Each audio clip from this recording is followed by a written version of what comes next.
nightmare. I didn't kill anyone.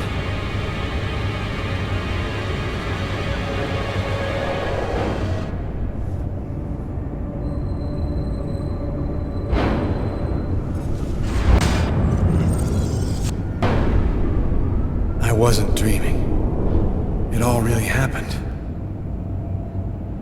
I'm gonna get ready and go to work. Oh, my head. It feels like somebody shoved a steel bar in my brain and then melted it. Gotta make it stop.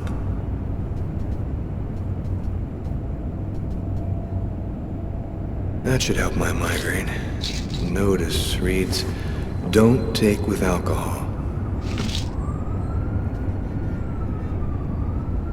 Hey, you're listening to KWN 605, and it's now time.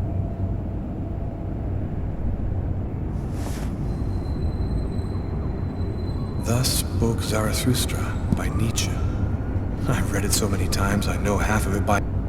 The sheets are full of blood. I can't go back to bed. I'm not tired anyway.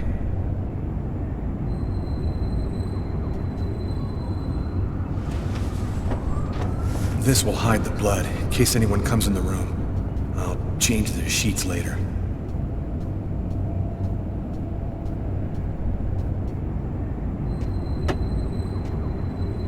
My parents, Marcus, and me, before the accident.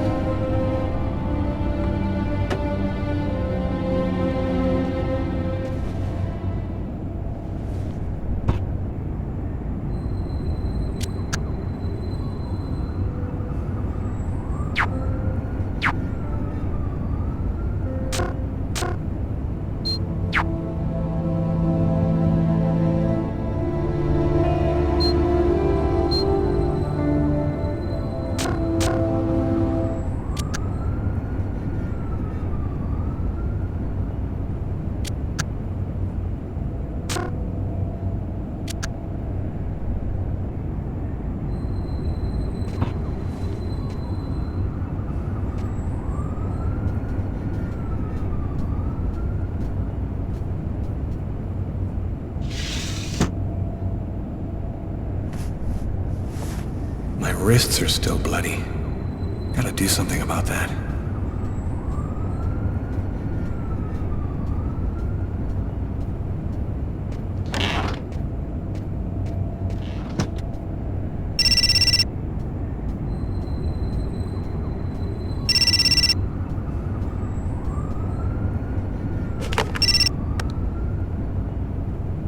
Hello? Lucas, it's good to hear from you. I thought I called to find out if maybe you wanted to go to Mom and Dad's tomb together.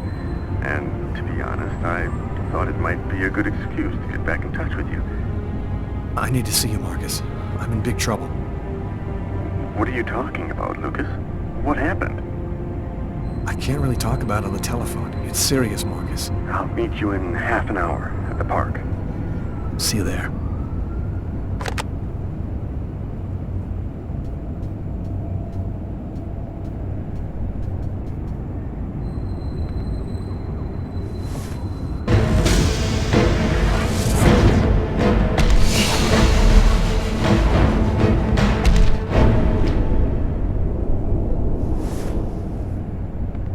The clothes that I was wearing last night, they're covered in blood. I'd better not leave them there.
keys to my apartment.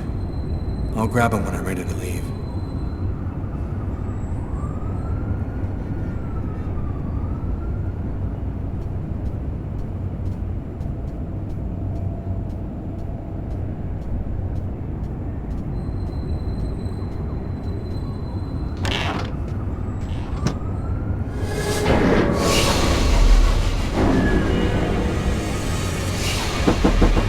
New York police, please open the door.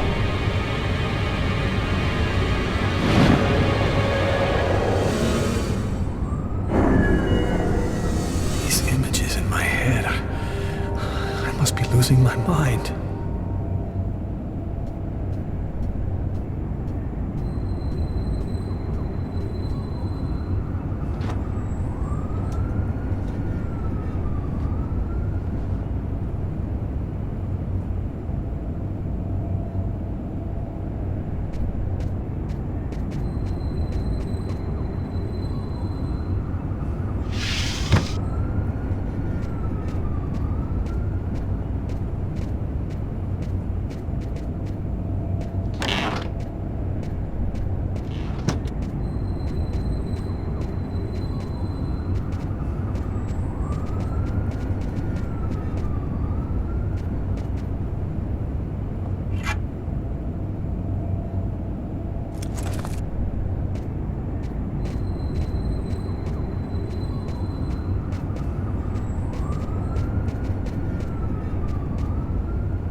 New York police, please open the door. The police. They know. They've come to...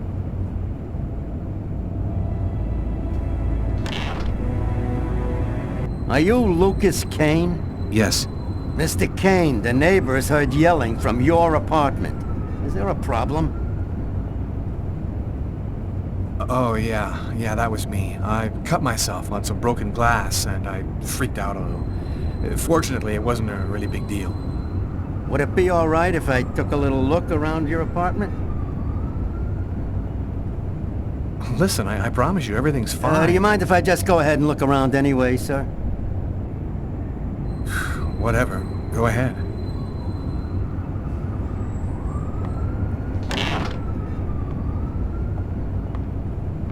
What happened to your wrist, sir? I told you I had a stupid accident with some broken glass. Holy cow. When you cut yourself, you go all the way, don't you?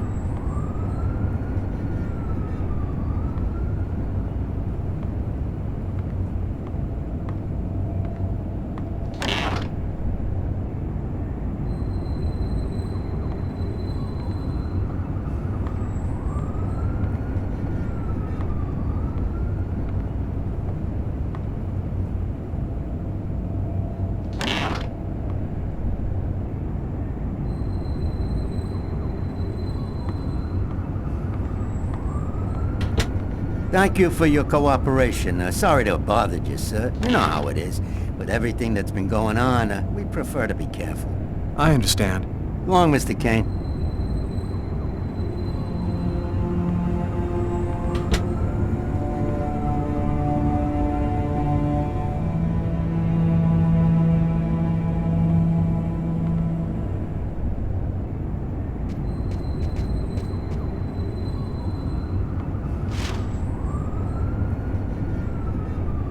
Massacre in East End restaurant.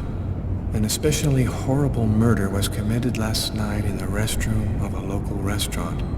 The killer is a man in his 30s of average height with brown hair. Police are already searching for the man and will be releasing a composite sketch in the next few days.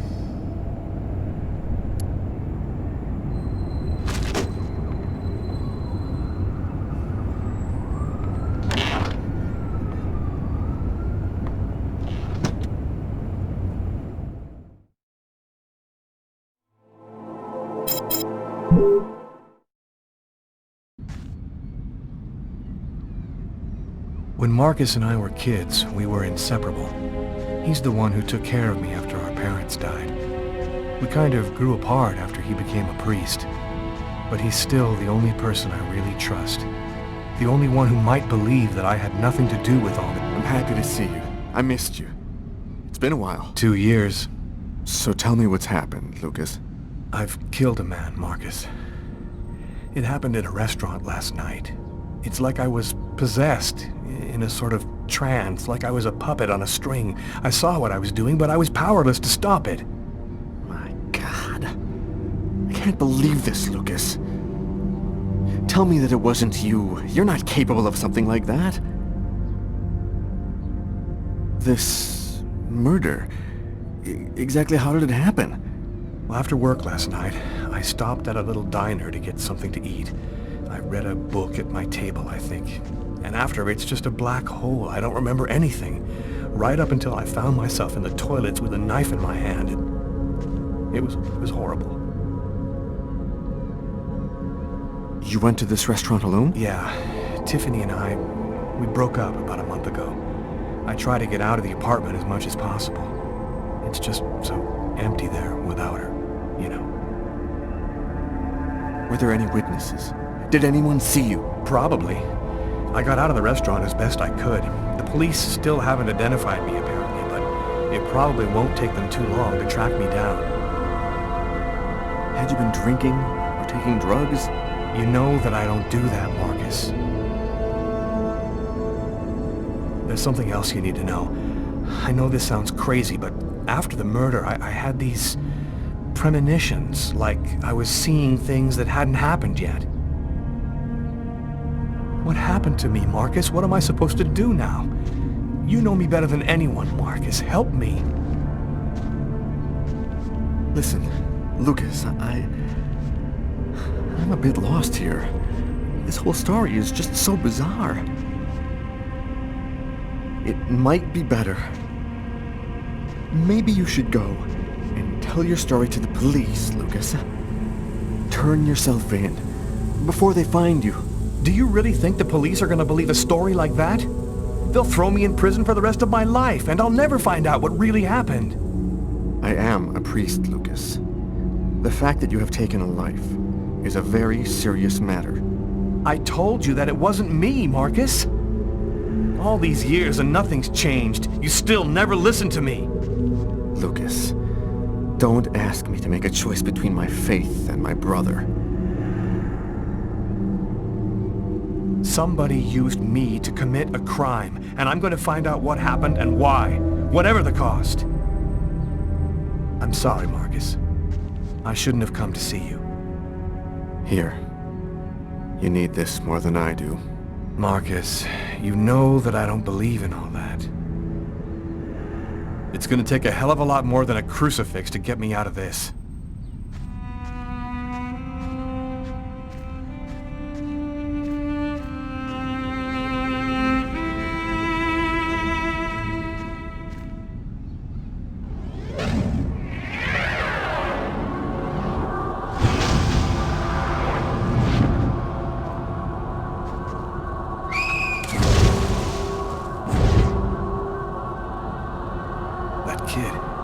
Gonna slip on the ice. I've got to stop him. The cop in the restaurant.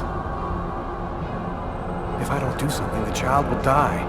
If I do something, the cop will recognize me. What am I gonna do?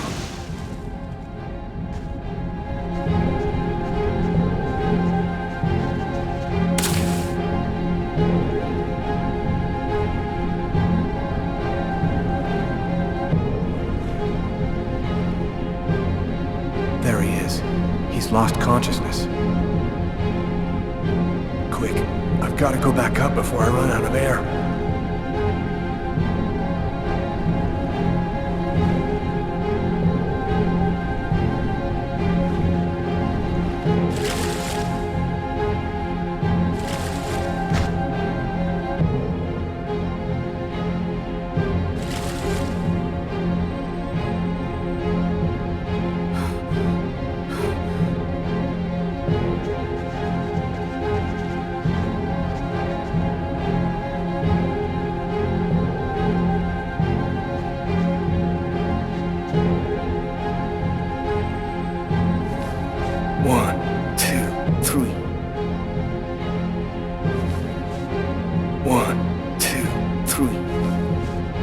1, 2, 3. 1, 2, 3. 1, 2, 3.